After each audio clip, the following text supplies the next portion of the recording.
A beautiful girl woke up in the morning, but to her surprise, she found herself in an all too familiar place. She looked around, wide-eyed, and whispered to herself, "This place, is this my room? Did God answer my prayers? These bandages on my wrist." Suddenly, the door burst open. The maids rushed in with excitement and relief, crying out, "Young miss! You're awake! Hurry, inform His Grace that the young miss has awakened!" A man soon entered the room. Abigail's heart skipped. She knew this man. It was their loyal family butler, Mr. Seth. With a serious look, Mr. Seth said softly, "Miss Abigail, it may not be my place to say this, but you have greatly troubled His Grace this time." Abigail blinked, confused. "This time? When is this?" she wondered. Let me tell you what had happened to her, the story behind her confusion. The tragedy of Abigail's life began the day she parted ways with her father. A relentless inferno consumed everything she had ever known. The sea of flames dragged her mother in, swallowing her whole. Abigail survived that day, but in doing so, she took her father's heart with her. From that moment on, her father never shed a tear. He banned the use of magic in their family. Abigail couldn't accept it. Magic was the only thing that connected her to her mother. Her father warned her countless times that no one in the family was allowed to use magic, but Abigail couldn't help herself. She only wanted to speak to her mother again. When her father caught her using magic, he snatched away the precious memento her mother had given her. After that, he sent Abigail away to the magic tower. For 9 long years, she never saw her father again. One day, royal summons brought her back to the capital. She found the weary iron gates of her home just as firmly shut as they had been when she left. Abigail believed they would remain strangers for the rest of her life. And so, she let go of any hope for her father's affection. But when they finally met again, everything went wrong. Someone attacked with black magic. Her father failed to stop the black magic array from activating. Abigail rushed to heal his injuries with magic, but it didn't work. She used the most powerful healing spell she knew, but her father died in her arms. With his final breath, he handed her the memento of her mother and whispered, "Go stop him, just as your mother did." The Emperor, Karl Stuart, had destroyed everything. Abigail, trembling with anger, demanded, "You've obtained everything you desired, so why? Why did you do this?" The battle began. Abigail attacked Karl Stuart with all her strength, but her magic was powerless. Disappointing. Karl struck back with full force and ended her life. In her final moments, Abigail's memories unraveled like wisps of smoke. She realized she had stood against her father until the very end. He had written her countless letters, warning her to stay away from Karl, but she had ignored them. She was so desperate for the ghosts of the past that she became blind to the present. That was her greatest mistake. When did everything start to go wrong? She didn't know. But she cried out to God, begging, "Please, let me start everything anew." And so, God heard her last wish, and granted it. Back in her room, Abigail remained in shock. Mr. Seth, standing beside her bed, apologized softly, saying, I don't remember anything." "Pardon? You've forgotten? Miss Abigail, you engaged in a heated disagreement with His Grace and accidentally fell down the staircase. You were comatose for 2 days. You are too willful." "Ah, right. I remember this. Rest assured, it's only a small injury. I can." But when she began to use healing magic, Mr. Seth's eyes widened. "Advanced healing magic? When did the young miss learn that?" he gasped. Suddenly, the door opened. Abigail froze in place. Her father stood there. He frowned, his voice cold. "Magic again. How many times must I tell you? I am very disappointed." Abigail's heart raced. "Father! Being able to see my family again, when will you stop being stubborn?" She was in such a daze that she couldn't even hear his words. Then it hit her. She had returned to the time just before she was sent away to the magic tower. She and her father had just had their huge fight. Nothing had happened yet. Tears welled up in her eyes. She walked forward and hugged her father tightly. Mr. Seth watched in surprise. Abigail sobbed into her father's chest. "Papa! I miss you so much, My past life was so difficult. Her father gently pushed her back, looking puzzled. What is the young miss talking about? Abigail's heart trembled. She wanted to ask why he didn't remember. But her father calmly said, summon the physician to check her injuries, then have her rest again. Then, without another word, he left the room. Mr. Seth quietly nodded. Yes, Your Grace. Abigail sat back, disappointed. She remembered now, around this time in her past life, they had been in the middle of a huge argument. She had stolen her mother's ruby necklace and used magic, even though he had strictly banned it. She thought to herself, I doubt he will forgive a daughter like me. Abigail's first step after rebirth. All right. The first step after rebirth is, fix things with father, Abigail declared to herself. She was determined. She waited by her father's bedside with a toothbrush ready, eager to greet him when he woke up. She made him breakfast and proudly served it. She even offered to give him a shoulder massage. She tried everything, even quietly she ready to give company her father while he worked. But no matter what she did, it seemed, nothing worked. Abigail sighed and think, I swear I saw a huge favorability +0 pop up over his head. Was that just in my imagination? Behind her, she heard the maids whispering.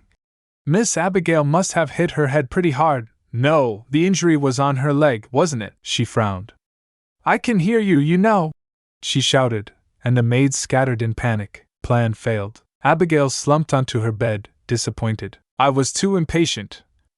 But I really do want to be closer to him. But I really do want to bring our relationship closer, she whispered, glancing at the family portrait on the table. She traced her fingers over the photo. After all, everything has been reset. Unlike before, I understand father better now. She thought about how he banned her from using magic, not to be cruel, but to keep her safe. The Candler family had always been powerful, respected, and feared. But that came with bloodshed. Her mother, her eldest brother, her second brother, all gone. Now she realized father had been trying to protect her by sending her away. Back then, I didn't understand. I just ran away without thinking. Meanwhile, in his office, her father sat reading a letter from the Magic Tower. The Magic Tower, isn't it too early for her to go? He murmured. I want her far from the capital, but letting her handle more magic is dangerous. A knock on the door pulled him from his thoughts. Who is it? He asked. It's me, father. Quickly, he hid the letter under his papers. Why did you come? I told you to rest. He watched her carefully. Has Abigail become more clingy lately? Abigail took a deep breath. I have something important to discuss. May I come in? Come in. I hope you truly have something important to discuss and that you're not here merely to stand in a daze. I'm sorry, Papa, she said softly. If that's all, then you may go, he said, picking up his pen. Abigail straightened her shoulders. I'm here regarding the letter that arrived from the Magic Tower. He froze. We've already discussed this, he said firmly. I won't allow you to study magic. Forget it. But Abigail shook her head. That's not why I came. I've thought it through. I won't go to the Magic Tower. Before I was selfish. I only thought about what I wanted, not what was best for the family. But now, I wish to fulfill my duty as a member of the Candler family. Her father frowned. Abigail, fulfilling family duty is no small matter. Do you even understand what you're saying? I do, she said quietly. You've carried this family alone. You sacrificed so much to protect me. But this time, I want to rewrite our story. I won't let you bear it all alone. I can't stay a spoiled child forever. He stared at her, stunned. Just then, Mr. Seth, the butler, entered. Miss Abigail? He asked gently, noticing her calm, determined expression. Good day, Mr. Seth, Abigail said as she left. Mr. Seth turned to her father. She seems to have grown up overnight. Her father let out a small sigh. It's just one of her whims. She'll go back to normal in a few days. But he frowned to himself. Or am I pushing her too hard? Why is she suddenly talking about duty and obligations?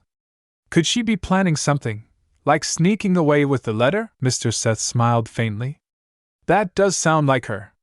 But she has real talent, my lord. She's already using advanced healing magic, just like the late madam. It's no surprise the Magic Tower sent that invitation. But great talent brings great risks. She'll be targeted by nobles, feared by the royal family, used as a pawn.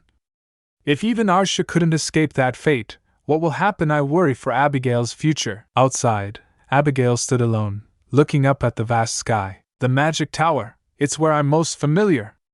But this time, I've chosen to stay by my family's side. This is only the beginning. She clenched her fists. From now on, I'll face countless dangers. One wrong move could bring disaster sooner than before. But even so, only by doing this can I uncover the truth I missed last time. She smiled softly. This time, I'll stand by your side, Father. Ever since I was reborn, I often found myself wondering, why? Why did I return to this exact period in my life? In my past life, I had almost missed my chance to make amends with Father.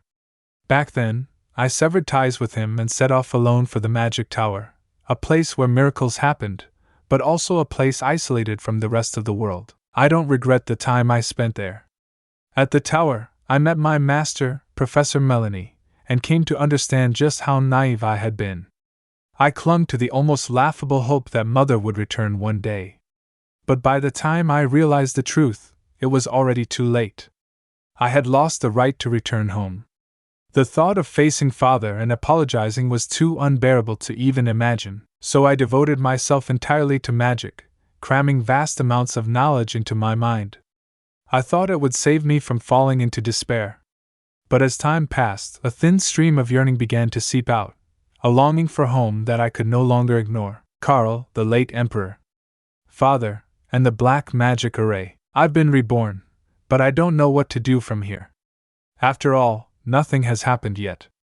Too many things remain unclear. At present, there are rumors of the Candler family experiencing decline. We were once one of the Empire's 3 most noble families. How did we fall so low in just 9 years? I didn't gather any useful information in my past life. If only Master Melanie were here. For now, if I want to use advanced magic at my current level, I'll need to borrow power from Mother's necklace. So, let's just start from what I know. I returned to the capital to answer a royal summons from Karl. At that time, the battle for the throne was at its peak. Everyone knew about the fierce struggle between Karl and the third prince. Compared to the favored third prince, Karl was at a terrible disadvantage. That's why he sought help from me, and from the Magic Tower. But around that same time, Father angered the Emperor so severely that he was stripped of his land and dukedom. I needed Father's help to protect the family, but I was one step too late. As soon as I returned to the capital, I received devastating news. Both of my brothers had died. My eldest brother had passed away a few years prior. And my second brother? He was assassinated just days later. Karl told me it was our enemies who killed them. Because I had been separated from my family for so long, and because of the emotional turmoil caused by the news, I believed him without question. Looking back, I realized now how rash I was. There had been another possibility, an obvious one, that I failed to consider. What if Karl himself had orchestrated everything and shifted the blame onto the third prince? He had controlled and manipulated me, using that tragedy as leverage. He's capable of terrifying things. Let's go to hell together, Karl. Could it be? Did you kill? What if Karl was reborn too? I have to check. Maid, I've brought your afternoon tea, my lady. Abigail, deep in thought, rummaged through her wardrobe. I'm preparing my outfit for Karl's assassination, she muttered to herself.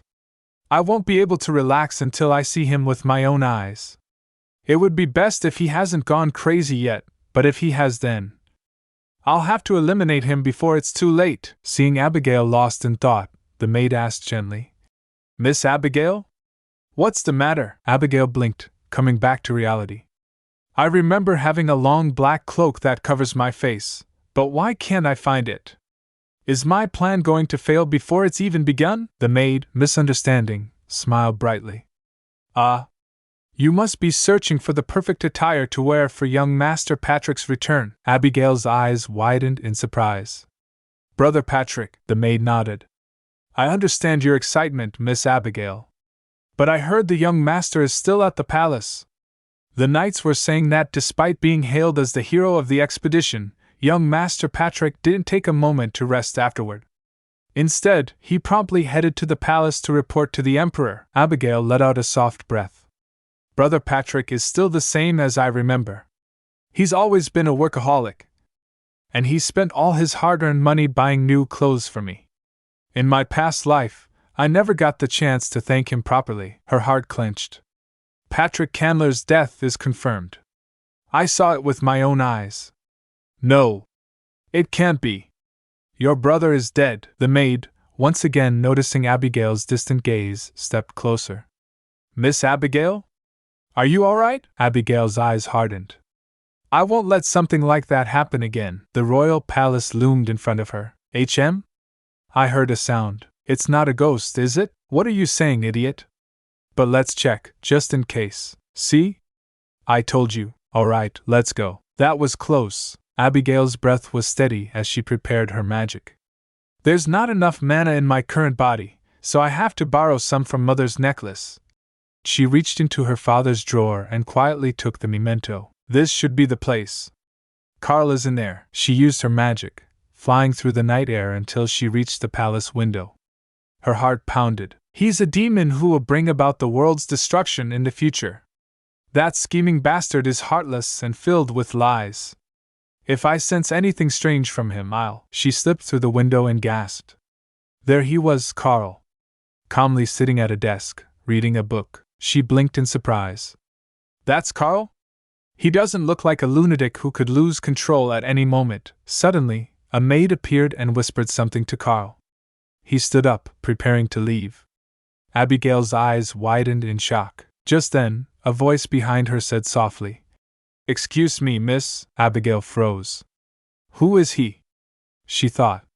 He's so handsome. She tried to steady her heart. I'm using invisibility magic, so he's probably talking to someone else. But the man's next word shattered that hope. I'm talking to you. Abigail's breath caught.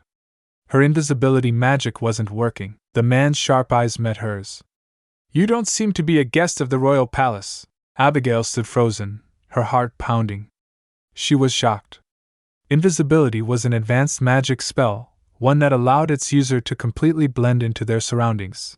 Even fellow mages found it challenging to detect, let alone ordinary people. Yet somehow, this man had completely seen through her. The handsome man before her waited calmly, his piercing red eyes fixed on her. Abigail's gaze flickered to those eyes, her chest tightening. His eyes, she thought, feeling a surge of irritation. Ugh, so annoying. I'll have to knock him out first. Before she could act, the man spoke coolly. I suggest you refrain from any reckless actions. Magic is ineffective against me. His voice was calm but firm, and then he asked, Who are you? Why are you here? Seeing that you're staying silent, you must not want to reveal your voice. That makes it quite easy to guess who you are. Abigail remained silent, her body tense.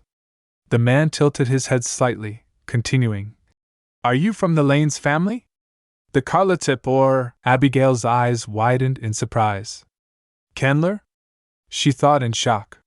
What is he saying? Is he just guessing or... What is this? He hasn't moved from his spot, nor does he carry a weapon. Her thoughts raced. I'm curious about your intentions with my younger brother, but I suppose the questioning can be postponed until the trial. She tried to focus, but her magic was becoming harder to condense and shape. It seems like he wasn't lying about magic being ineffective on him. She clenched her jaw. Fine, I'll use a smoke bomb. With a quick flick of her fingers, she cast smoke magic, but just as she tried to escape, a firm hand caught hers. Caught you! The man murmured, his grip strong, but suddenly, he flinched slightly. What is this? An electrical shock? Abigail seized the chance. This is my chance. She thought fiercely, pulling her hand away and using her magic to levitate and dart away through the night. The man watched her go, frowning. To use such high-level levitation already exceeds the capabilities of an ordinary mage. He was still puzzled, especially by the electric sparks he had felt moments before. 2 soldiers rushed in, shouting, Your Highness! The man gave a swift command. Conduct a thorough search of the area, and dispatch another group to stand guard here. Just then, Carl appeared, holding the book he had been reading. Did something happen? The man shook his head slightly. It's nothing. Just a cat that found its way in. He looked at Carl with a faint smile. Have you finished reading? I've read Introduction to Politics until page 184. Carl replied. Good. Take a break if you're tired. I'll be back soon, the man said, turning away. Meanwhile, Abigail hid herself somewhere in the city, her breathing heavy. That was too dangerous. Who was that man? I don't recall seeing him in my past life. Arg. My mind is a mess right now, she tried to steady herself. In my past life, I knew everyone who was important to Carl. The only exception was his information broker. However, his information broker was described as a weary-looking man with gentle features, which is the complete opposite of the man I just encountered. He had a noble air about him, yet his aura was as oppressive as that of a knight or soldier. Her thoughts spun. He was in Carl's room, and they seemed to have a close relationship. Wait, could it be? But isn't his brother already dead? She remembered a conversation from the past. I heard that you had an elder brother, she had asked Carl. Ah, him? He died young. I don't even remember what he looks like, Carl had answered casually. Abigail's chest tightened. Does that mean his brother hasn't died at this point in time? If that's the case, then Carl isn't the biggest issue I have on my hands right now. But that strange sensation when he grabbed my hand. It felt like I was electrocuted, she sighed, exhausted. Looks like my investigation on Carl will have to wait. Let's go home first. I miss my old body. Since I'm lacking mana right now, the spells I cast are unstable. Suddenly, she froze. Wait, where did Mother's necklace go? Meanwhile, back at the palace, the soldiers reported. We were unable to find any traces of an intruder, Your Highness. The man gave a slight nod. All right. You may return to your posts. He walked back into the palace, his expression thoughtful. As expected, she wasn't an ordinary mage. His eyes fell on something glinting faintly on the ground. He picked it up carefully, his fingers brushing over the delicate chain. A few days later, Abigail found herself standing quietly inside Carl's palace. Carl looked up from the book he was reading, his eyes widening slightly. Is this a dream? Miss Abigail, why are you standing there in a daze? His voice was soft, but there was an edge to it. Are you still afraid of me? Afraid I'll destroy everything? Abigail's eyes snapped open as she pulled herself from her swirling thoughts. It was still nighttime. Seeing Carl again made her falter. He looked so harmless, so innocent, but she knew better. He had always been a master of deception. Despite his royal status, he had once greeted her with such generous sincerity and respect when they first met. She remembered the moment clearly, back at the magic tower when he had entered the party. Girls whispered around her, giggling. Is that the rumored second prince? My, he's quite handsome. He had maintained the facade of kindness even among the other students at the tower. She recalled sitting in the meeting room with Carl, feeling the weight of their conversation. I'm grateful for your time, Carl had said politely. Abigail's voice had been steady but questioning. Is it true that my father and the Emperor? Yes, Carl had answered smoothly. But rest assured, I've already sent him my assistance, so he's no longer a duke, Abigail had murmured. However, that alone isn't reason enough for me to help you ascend the throne. Carl's eyes had softened, his voice filled with conviction. I want to claim the throne not for the pursuit of money and fame, but to fulfill someone's wish. Oh? Abigail had raised an eyebrow. He wished for this corrupt country to have a new beginning, Carl had continued. I may not be the most capable person, but I want to try. I was moved by those words, but back in her bed now, Abigail shook her head. However, it wasn't until much later that she realized those seemingly heartfelt words were nothing but a tool he used to gain people's loyalty. On the surface, he was devout, courteous, and level-headed, but deep down, he harbored contempt for the throne, its power, and even his own father. He must have had a reference for such a convincing facade. So, who was he imitating? Her thoughts flickered back to the handsome man she had encountered in Carl's room. Come to think of it, she remembered a certain assassination. It had happened during a banquet.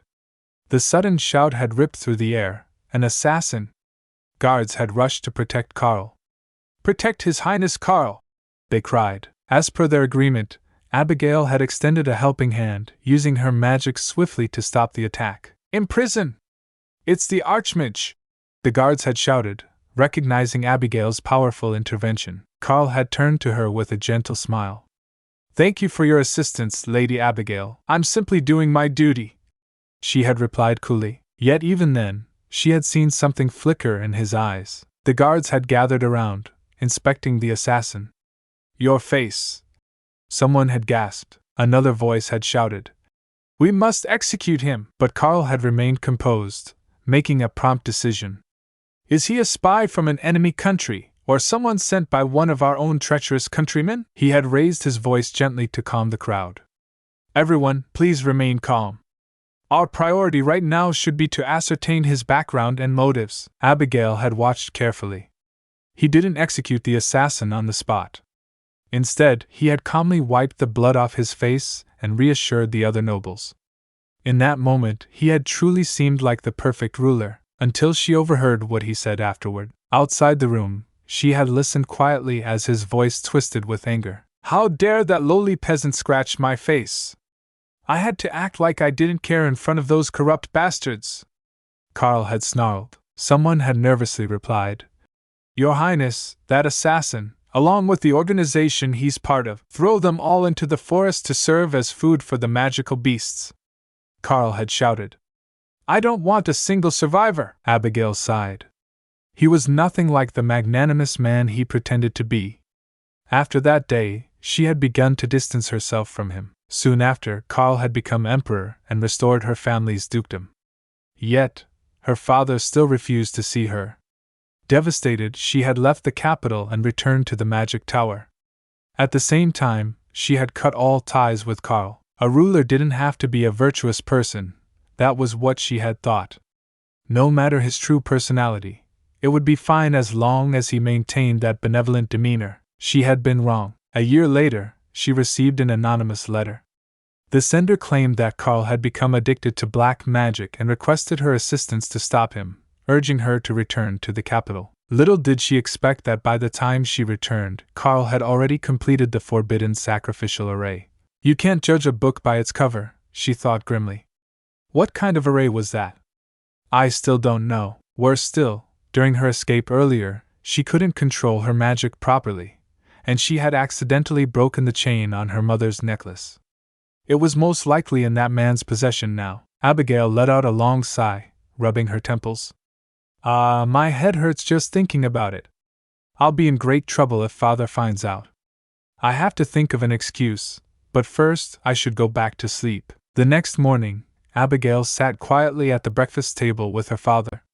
Her thoughts were spinning, focused on one thing, the necklace. I must find an opportunity to return to the palace and retrieve Mother's necklace as soon as possible, she thought, biting her lip as she nervously sipped her tea. Time is running out. It's very likely that the necklace is in the hands of that man, but I'm not completely certain. The silence at the table was heavy, suffocating. She kept sneaking glances at her father, unsure of what his unreadable expression meant. Finally, gathering her courage, she asked softly, "Father, are you familiar with Prince Vane?" Her father remained silent, making Abigail's heart race. Was it too soon to ask? Should I have waited until our relationship improved? She wondered anxiously. Then, at last, her father spoke. "You're asking about the Crown Prince, His Highness Vane?" Abigail's eyes widened slightly. "Ah? Oh, yes, so I was right about him being the Crown Prince. I wasn't mistaken when I heard the knights refer to him as Your Highness Vane. Why are you asking?" Her father pressed, his voice calm but sharp. Abigail's thoughts scrambled. "I can't tell him I'm investigating the connection between him and that bastard Karl just to get the necklace back." She fumbled for an answer. "What, is it difficult to answer?" Her father added, his voice tightening. "Don't tell me it's to fulfill familial duties." "That's right," Abigail blurted out suddenly. Her father raised an eyebrow. "And how exactly do you intend to do that? Through marriage?" she offered boldly. Her father froze. What? Taking a deep breath, Abigail continued, trying to keep her voice steady. Given our family's lineage, there are only 3 esteemed families suitable for a matrimonial alliance: the pure-blooded Lanes, the Carlotti family, and the royal family. However, it's unlikely that the royal family would look favorably upon a marriage between us and one of the 2 great families. So, I believe Prince Vane is the best choice. Her father's eyes narrowed. How much do you know about him for you to come to this conclusion? Abigail smiled nervously. I heard that. He's very handsome. Be serious. Her father deadpanned. Trying to sound more convincing, Abigail continued. From what I know, Prince Vane is charismatic, possessing the natural makings of a great leader. His temperament is cold, proud, and mysterious, like the obscurity of the night. He's adept in combat, with senses as sharp and swift as a sword. Despite those qualities, he's kind to his younger brothers and his subordinates. Of course, she hadn't seen most of this firsthand, but a little exaggeration wouldn't hurt, she thought. And honestly, he really is very handsome. After a long pause, her father finally stood. That's enough for today. We'll discuss this later. And just like that, the conversation was over. Later that day, Abigail sat in front of her mirror as the maid brushed her hair. Miss Abigail's hair is voluminous and soft, the maid admired. You'd look perfect in any hairstyle. Would you like to try on this dress, Miss Abigail? It's a gift from young Master Aaron. Abigail's face lit up. Brother Aaron? Yes. The maid nodded, smiling. Although he's currently away on his travels, he misses you dearly, Miss Abigail. She slipped into the dress, admiring her reflection. You look beautiful, Miss Abigail. The maid beamed. Abigail smiled softly. A gift from Brother Aaron. Suddenly, the maid's voice grew hesitant. Pardon me, Miss Abigail, but do you truly wish to marry the Crown Prince? Abigail jolted. What? How did you know? I apologize. I happened to overhear your conversation with the Duke. The maid stammered. But do you really wish to marry someone like him? Abigail frowned. No, I'm just… Wait, someone like him? The maid leaned closer, lowering her voice.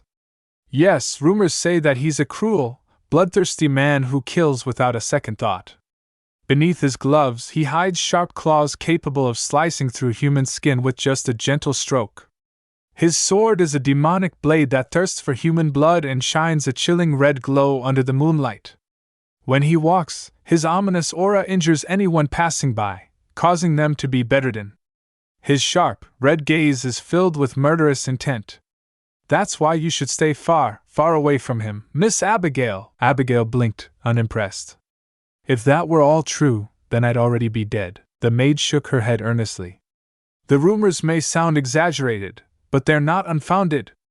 The Emperor detests the sight of him, and most nobles keep their distance as well. Abigail groaned inwardly. I'm in trouble.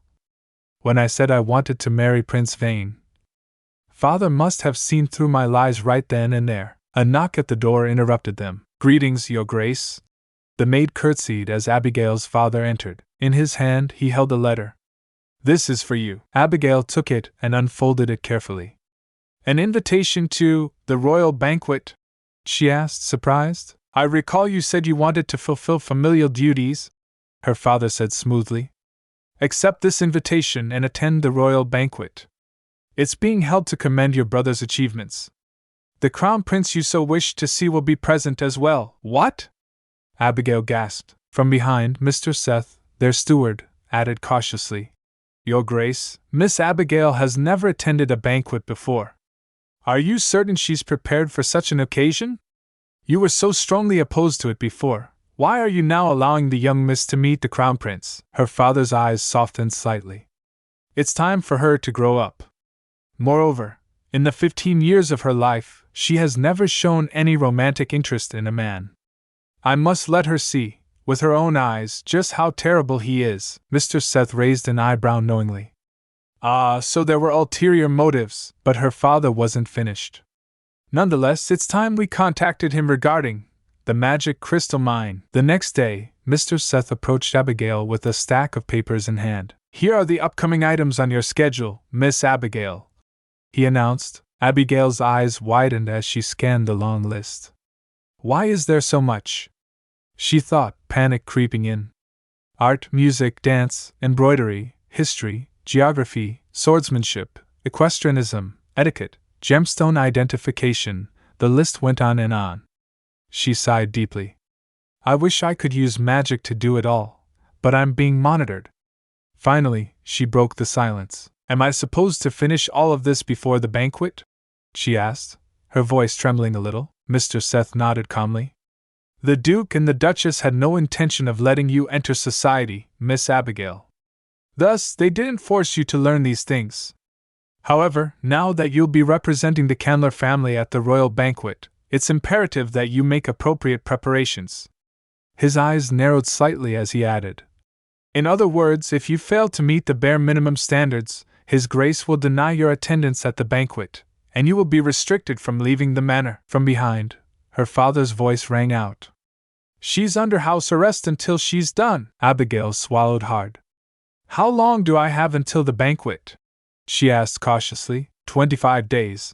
Mr. Seth replied. So not even a month. Abigail thought, feeling the weight of the task ahead. This is more difficult than I thought, but I can do it.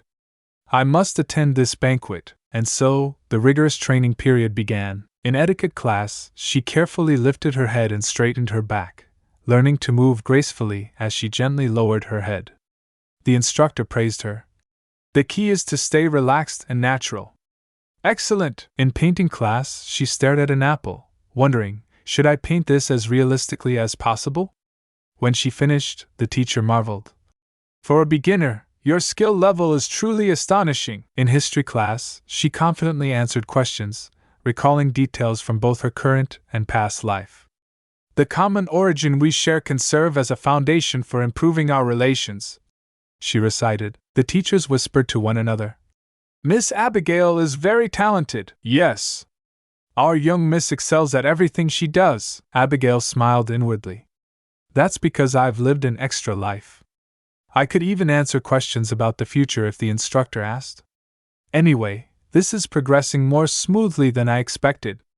If I continue at this pace, I'll be finished in no time. But then came dance class. I'm sorry, I made another mistake. Abigail mumbled, frustrated. You must use your body to feel your partner's rhythm. No, not like that. Again, the instructor urged. Completely defeated, Abigail sat down on the ground, sighing deeply. What do I do? She wondered in despair. Suddenly, a familiar voice broke through her gloomy thoughts. Why did you stop? Abigail looked up, her eyes widening in disbelief. At that moment, I could hardly believe my eyes. It's been such a long time. Without thinking, she jumped up and ran toward the figure, wrapping her arms tightly around him. Patrick! She cried, hugging her older brother. With a gentle smile, Patrick took her hand. Would you do me the honor of dancing with the most beautiful girl in the world? Miss Abigail? He asked formally. Abigail hesitated. But, my dancing, don't worry! Patrick reassured her. Just follow me. His hands are so warm, Abigail thought as they began to dance. Patrick laughed softly. Are you upset? These last few steps were really painful. I'm just terrible at dancing, he gently encouraged her. Don't rush it, Abby. Mr. Seth mentioned that you've been working very hard these days. In fact, there's a place I want to take you. Huh! But Father said I'm not allowed to go out until I finish my studies. Abigail protested. Patrick smiled knowingly. Don't worry, I've already made arrangements with Father. It's time for my dear sister to get a few sets of dresses and jewelry for the banquet. Abigail's heart leapt with joy. The diamond-starred boutique shimmered like a treasure chest as Abigail and Patrick approached its grand entrance. Abigail thought, for women on the battlefield of high society, jewels and dresses serve as their weaponry and armor. The situation is more complicated than I thought. The reason Brother Patrick brought me here is to prepare for the battlefield. Patrick noticed her intense expression and chuckled softly. What are you thinking about, silly? Don't tell me you think I brought you here to prepare you for war? Abigail's eyes widened in surprise. How did you know? Patrick smiled warmly. I'm your brother, after all. As they entered the shop, Two elegantly dressed attendants bowed politely. Welcome, my lady, my lord. Patrick turned to Abigail with a calm smile. The owner of this boutique, Count Cardi, is an old acquaintance of our family. Their supply of gemstones also comes from us. In other words, you can take whatever you'd like. Abigail's mind, however, was already racing. This is information I already know. Our family's main business is in the gemstone industry. If I remember correctly, our later downfall was related to the depletion of mineral veins. Patrick noticed her thoughtful face and sighed lightly. What are you thinking about this time, Abby? You're always pushing yourself too hard. Learn to relax a bit, Abigail gasped in shock. Brother! I knew it! You can read minds, you're exaggerating, Patrick teased. Suddenly, a man rushed over, urgency written all over his face. My lord! Do you have a moment? Patrick straightened and nodded. I see. I'm sorry, but something urgent has come up. Could you wait here for me, Abby?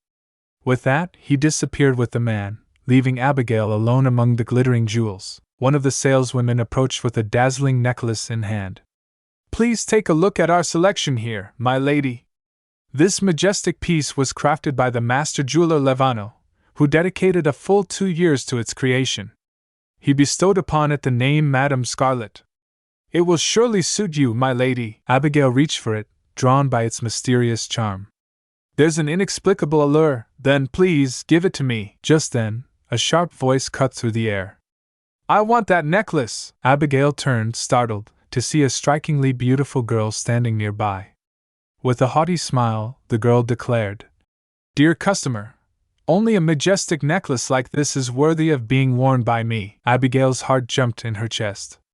Wait, she's Carl's Empress? Meanwhile, outside the boutique, soldiers had surrounded a man in chains. My apologies for troubling you to come in person, one soldier said respectfully. Patrick replied calmly. It's all right. Report the situation to me. Yes. This man attempted to attack other civilians and was found carrying strange weapons. We were worried they might be magic weapons. Patrick stepped forward and examined the seized blade. Running his fingers over it, he observed carefully. I don't see the flow of magic. Your concerns are warranted, but fortunately, this is just an ordinary dagger. Send him to the head security guard, the soldier saluted. Yes, my lord. While Patrick handled matters outside, inside the boutique, Abigail now found herself face to face with one of the most powerful and dangerous women in the empire, and the battle over the Madame Scarlet necklace had only just begun. Meanwhile, inside the shop, Abigail's mind was racing. Peggy Lanes, the villainess chosen by Carl, she thought, her eyes narrowing. Her father was Carl's right-hand man. She grew up in a sheltered world of power and greed, and there was nothing she valued more than her position as Empress. We barely interacted in my past life, but every time we crossed paths, she would sneer at me. Although I was just one of Carl's allies, perhaps she regarded me as a threat to her position. Peggy snapped sharply at the staff. Did you hear me? Wrap this up and send it to the Lanes Manor. The worker hesitated. But, Peggy's voice rose, sharp and commanding. What are you doing? Move! I am the young lady of the Lanes family. Do you intend to ignore my words? Then, turning her gaze toward Abigail, she smirked. I've never seen you before. Don't tell me this necklace has caught your eye as well?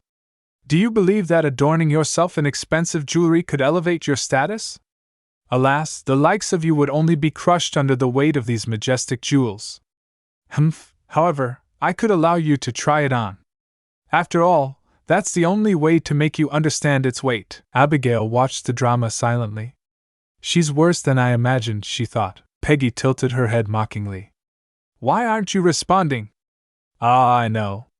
You must be feeling very angry, resentful, bitter, and humiliated right now, am I right? You must be gritting your teeth, telling yourself that you have no choice but to endure such treatment for now. Perhaps you see yourself as the protagonist, vowing to retaliate later. You'll enter into a fierce battle with me, the villainess, and deem me your mortal enemy. However, you don't truly believe you could defeat me, do you? Abigail's eyes sharpened. This girl, although her execution is clumsy, her intentions are undoubtedly malicious.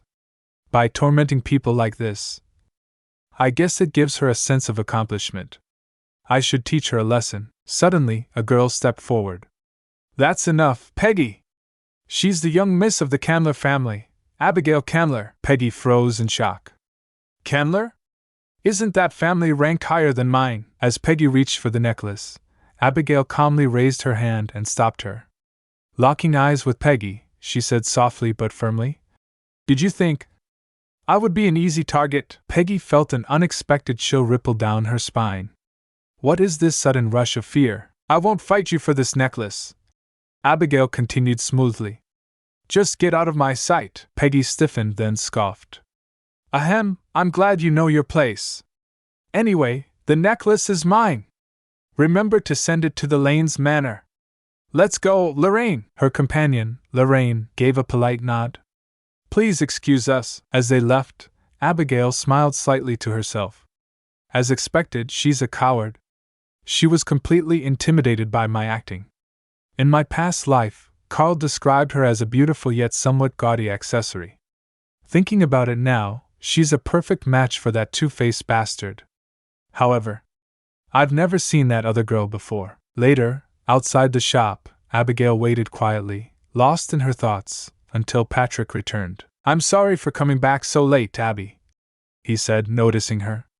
Why are you waiting outside? Abigail replied softly. I wanted some fresh air. Patrick smiled. Did you find a necklace that you liked? No, I couldn't find a suitable one. Maybe it's a matter of fate. Really? Patrick raised a brow. One of the shop workers nearby murmured. It's because of the Lanes family's young lady. Patrick's expression darkened. What happened, Abby? It's nothing, really, Abigail assured him. Someone else had their eye on the necklace I wanted, that's all.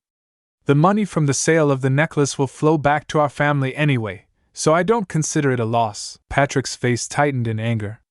The Lanes family. This isn't the first or second time. They've been openly arrogant in front of the king himself, and even their young lady is acting so boldly. This is clearly a provocation. I'm afraid Abby's first banquet will be a difficult one. Just then, he smiled softly and handed her a small box. This is a small token of appreciation from that person. Abby, look at this. Abigail's eyes widened as she opened the box. Wow! Looking at its brilliant shine and unprecedented craftsmanship, it's undoubtedly one of the most exquisite necklaces I've ever seen. Could it be? She looked up eagerly. Brother! Am I getting a sister-in-law soon? Are you going to propose with this necklace? Patrick laughed. What are you saying, silly? This necklace is for you.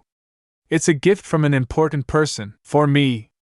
Abigail whispered, eyes sparkling. Yes, Patrick said proudly.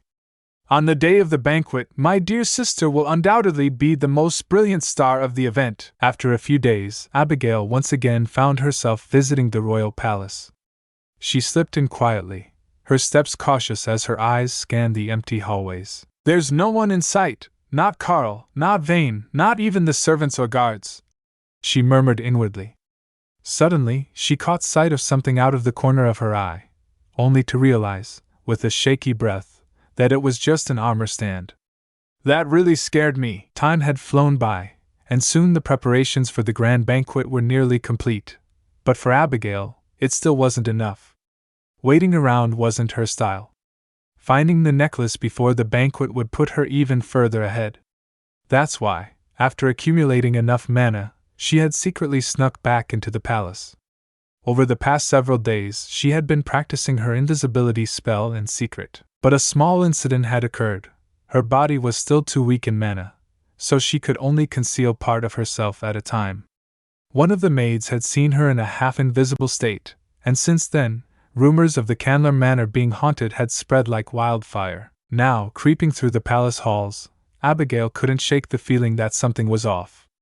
This feels like a trap, she thought. She had assumed that once she retrieved the necklace, that man would launch a citywide search for her arrest. But surprisingly, nothing had happened. She'd heard he was dispatched on a monster extermination mission and wasn't at the palace. What is he planning? She wondered. But she pushed the thought aside. Oh well. I just need to focus on finding the necklace first. Her eyes darted around the room. Necklace, necklace, necklace. Her gaze fell on something unusual. What's this?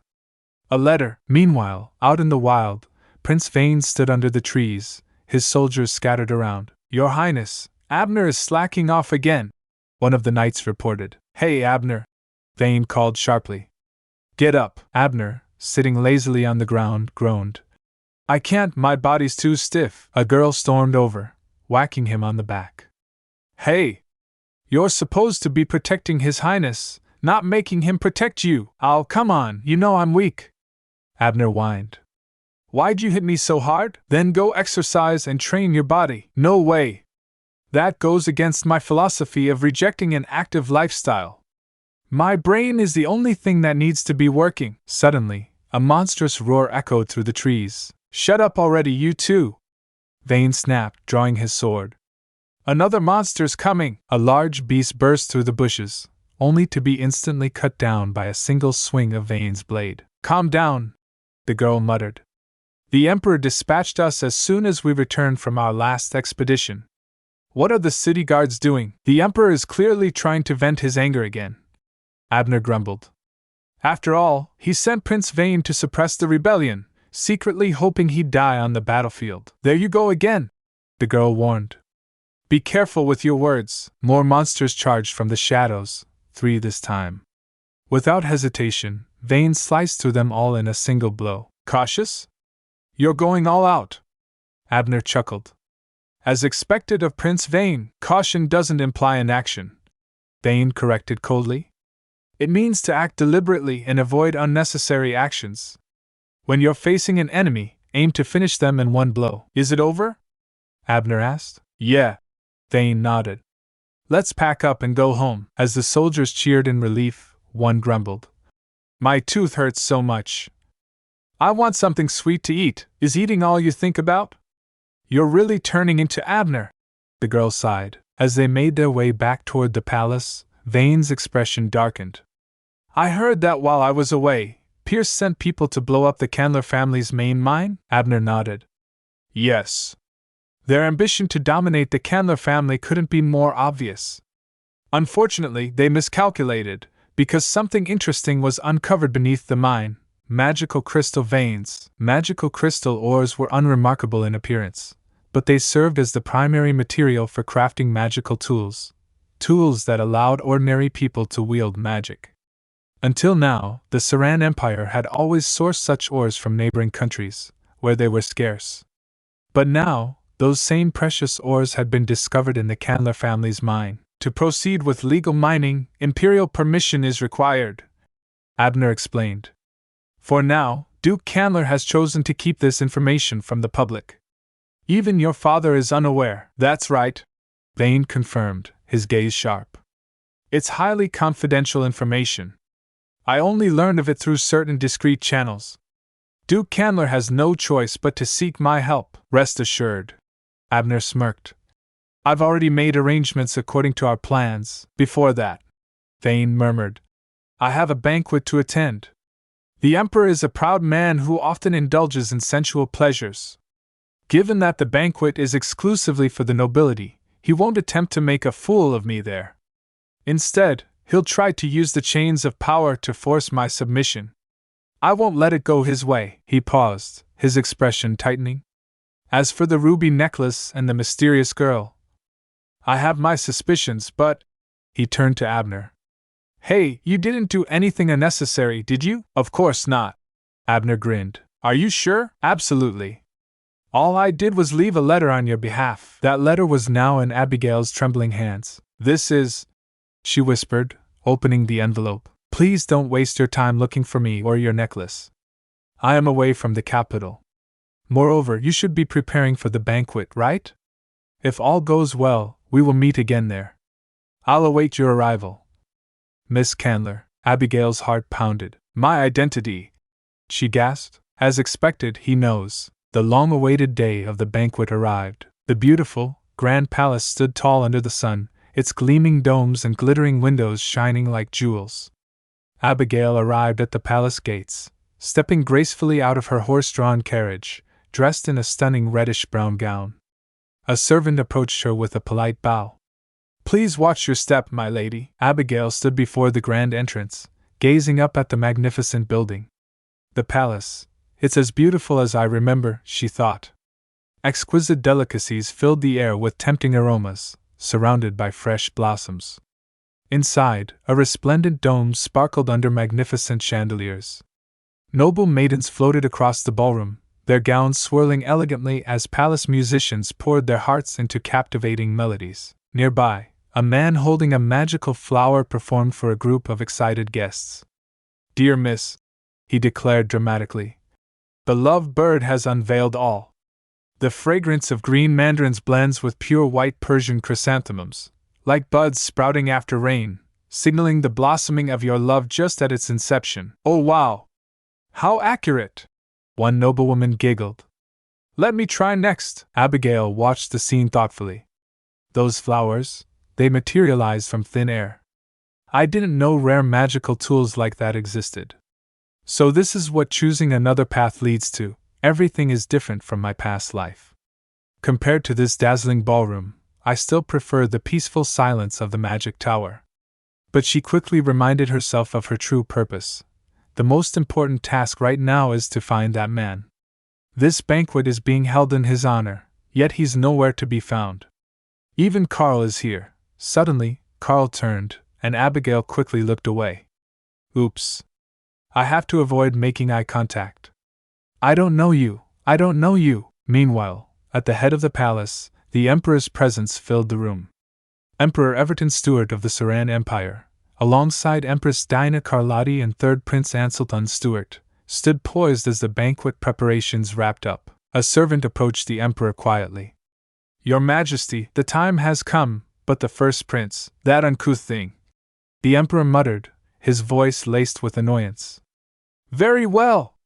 We will begin without him." Moments later, the servant raised his voice and announced, "By His Majesty's command, the banquet shall now begin." The grand ballroom erupted into music as couples moved onto the floor, dancing gracefully.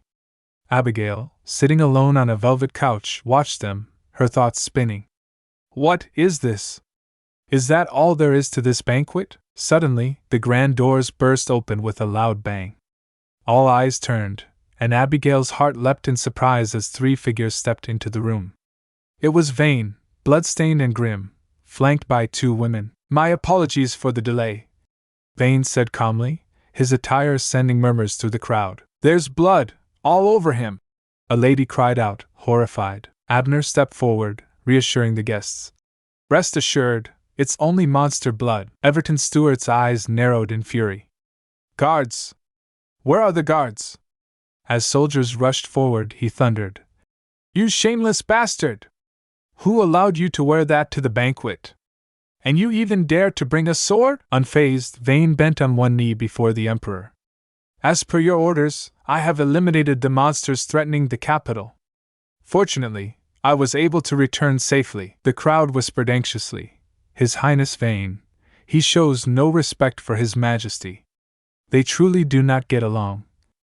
I heard that His Highness was dispatched on a monster extermination mission right after returning from the expedition. With nearly a month without rest, dissatisfaction is inevitable." Vane rose to his feet. "If there's nothing else, I shall take my leave." The Emperor's expression darkened. "This bastard son."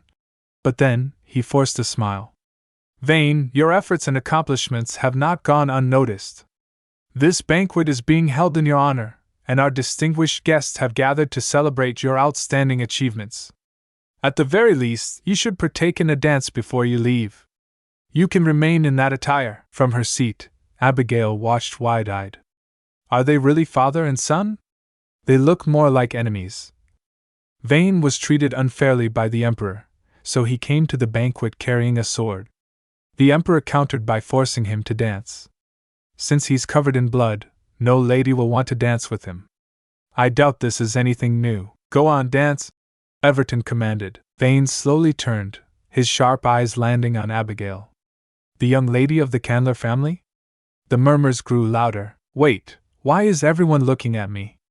Abigail thought, panicking. Vane handed his sword to Abner and strode toward her. Don't come over here, Abigail whispered to herself, but Vane stopped in front of her, bowing slightly. Beautiful young miss, would you do me the honor of sharing a dance? I don't. Abigail began, intending to avoid the spotlight. Vane's gaze flicked to the necklace around her neck. That necklace you're wearing, the color red truly suits you. Abigail froze. Necklace? Why is he bringing it up? Her mind raced back to the moment her brother had given it to her. This necklace is for you. It's a gift from an important person. Vane extended his hand once more. Won't you accept my dance? Abigail took a deep breath, her heart pounding. Fine, I'll do it. Abigail's mind raced as she danced with Vane, her heart pounding beneath her calm expression. Just what is he thinking, dancing with me like this? She wondered. He must have planned it. The mention of the red necklace, that was a blatant threat. And that letter he left me, it implies he already knows my true identity. But there's a chance this is all a test. She narrowed her eyes slightly. This jerk. I'm going to make you suffer. The music filled the ballroom, graceful and lilting, but inside, Abigail was tense and nervous. I'm tired, she thought, biting her lip. It was so easy to step on my partner's feet when I couldn't remember the dance steps. Why can't I do it when I'm purposely trying to? But despite her frustration, she couldn't deny it. He's surprisingly good at dancing. Her brow furrowed in confusion. And unlike last time, nothing happens when our hands touch. Is it because he's wearing gloves? She caught herself admiring the way he moved. He's not forcing me to follow his steps, he's gently guiding me through the dance. I feel like a kite fluttering in the wind. Up at the head table, Emperor Everton stood abruptly, his anger simmering, unable to bear the sight of his son Vane dancing so smoothly with Abigail.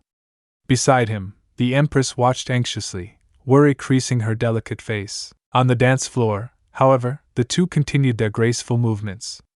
As the music drew to a close, the guests watched in quiet amazement, whispering among themselves, I'm not fond of formal events like this either, Vane murmured as they ended the dance.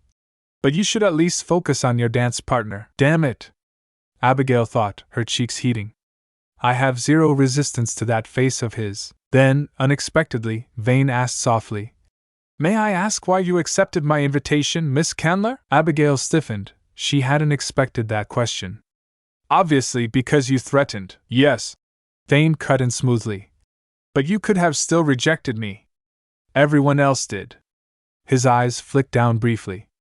Did you agree because I mentioned the red necklace? Abigail hesitated, then nodded. Yes. This necklace was given to me by my brother.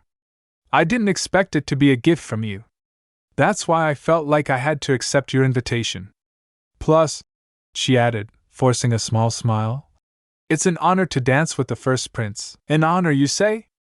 Vane's lips curved slightly. Judging by how the other ladies are looking at me, it certainly doesn't seem like it. Indeed, many noblewomen at the edges of the room were watching with wide, nervous eyes. But you're not afraid of me, are you? You're truly an extraordinary lady. Oh, please, Abigail muttered under her breath. I'm serious. I heard your mother was a Grand Master Mage. Vane continued casually. Yes, that's right, Abigail confirmed. However, she thought to herself carefully, no one else in my family has much talent for magic. No one else. Doesn't include me, so technically that's the truth. You're much more interesting and clever than I thought, Vane said softly. This is our first time meeting, right? Suddenly, the music shifted, changing into a slower, final tune. This is the last song, Vane said quietly, his eyes flicking to the musicians. We'll be done after this dance. We're the only ones remaining on the dance floor. This is the final song. But before Abigail could reply, something strange happened. Birds, magical lovebirds, suddenly flew into the banquet hall, fluttering across the high ceilings. The guests gasped, turning to look. Abigail's eyes widened in alarm. What's going on? It's the lovebirds. The magical birds, they're glowing. What's happening? Be careful, Vane said sharply, stepping slightly in front of her. Stay behind me. His hand hovered near his side. An ambush? Are they targeting me or? Abigail's eyes darted back to the birds. Those birds aren't broken. With a loud crackle, the magical birds exploded in bursts like firecrackers, scattering petals and flowers that rained down gently over the ballroom, leaving the guests both amazed and bewildered. Abigail's breath caught in her throat. These are rose petals? She thought, eyes wide. All around her, the magical lovebirds unleashed their dazzling magic. The entire ballroom transformed. A stunning cascade of rose petals rained down, drifting gently through the air. Guests began to murmur in astonishment. Such marvelous magic! What's this? Came the whispers from all corners. The rich, sweet fragrance of blooming roses filled the room, wrapping the nobles in a mesmerizing spectacle. People clapped and gasped in admiration, enchanted by the sight. And yet, deep inside, Abigail couldn't help but doubt the purpose behind this sudden magic. Vane turned slightly and asked one of the nearby girls. Was it your doing? The girl giggled, wide-eyed. This is truly a miracle, Your Highness. The cascade of rose petals, the soaring lovebirds, and this enchanting fragrance. This magic only activates when you meet your destined partner. The two of you are truly a match made in heaven. What's going on? Vane wondered, his brow tightening. Across the ballroom, Emperor Everton shot to his feet, his face red with anger. What do you mean by this? He roared. Gasps spread through the crowd. My goodness! His Majesty! People murmured, shrinking back. Everton glared at Vane, his voice sharp. Regardless of my response, it seems your decision has already been made, hasn't it? My opinion doesn't matter to you. With a furious turn, he stormed out, muttering, This is literally ridiculous. As the magical birds continued circling, one delicate bird flew down, perching gracefully on Vane's hand. Calmly, he extended his hand toward Abigail, offering the bird to her. Now that the dance is over, Vane said softly, his golden eyes glinting. My task here is done. It was a pleasure to meet you for the first time, Miss Abigail. Abigail curtsied lightly, her voice quiet. You're welcome. Farewell, Your Highness. As Vane turned to leave, his voice floated back over his shoulder, smooth and knowing. You can't use magic, yet you immediately recognize the magical tool, huh? Abigail's heart sank. He's hinting that he knows I can use magic. So much had happened in a single night, it felt like a dream. But the consequences were only beginning. When Abigail returned to her family estate, she slipped silently into the room, but her father was already waiting, and furious. What is this? He barked as she sat, head bowed. You've squandered a perfect opportunity and let the Candler family steal the limelight instead. The next morning, the newspapers screamed with headlines, soaring lovebirds and cascading roses. His Royal Highness Vane and the young lady of the Candler family. A match made in heaven? Abigail's father slammed the paper down in front of her. Do you still believe that unmarried noble ladies shouldn't be associated with such rumors? Are you happy now? He snapped. I'm sorry, father, Abigail whispered, her voice trembling. In the social world, you are nothing without rumors. Nothing, he roared. Your precious gowns, jewelry, and luxurious lifestyle are only bestowed upon you because you have the Lane's family name. Do you understand? Reflect on yourself. Keep in mind, you were the one who chose Prince Vane. With a final glare, he stormed out, muttering bitterly. That listless daughter of mine. I won't let her incompetence ruin everything. Abigail Candler, what's so good about her? Left alone, Abigail sat quietly, her eyes glimmering with unshed tears. She threw the fragile bouquet across the room. A gentle maid rushed to her side, whispering soothingly, Don't worry, my lady. Their triumph is only temporary. After all, the higher you climb, the harder you fall. Meanwhile, far away at the Candler mining area, the workers were busy at the excavation site. Everything's ready, one reported. We were able to excavate a rare ore weighing 6.3 pounds this time. Suddenly, the ground trembled. Without warning, the earth split, rocks tumbled, beams cracked, and a landslide thundered through the tunnels. Hurry and save them! A foreman shouted, panic rising. Damn it! The mine collapsed! Where's the doctor? We have too many casualties. One worker turned face pale. It's young Master Patrick. You've finally arrived, my lord. Patrick strode into the chaotic scene, his eyes hard. It happened again.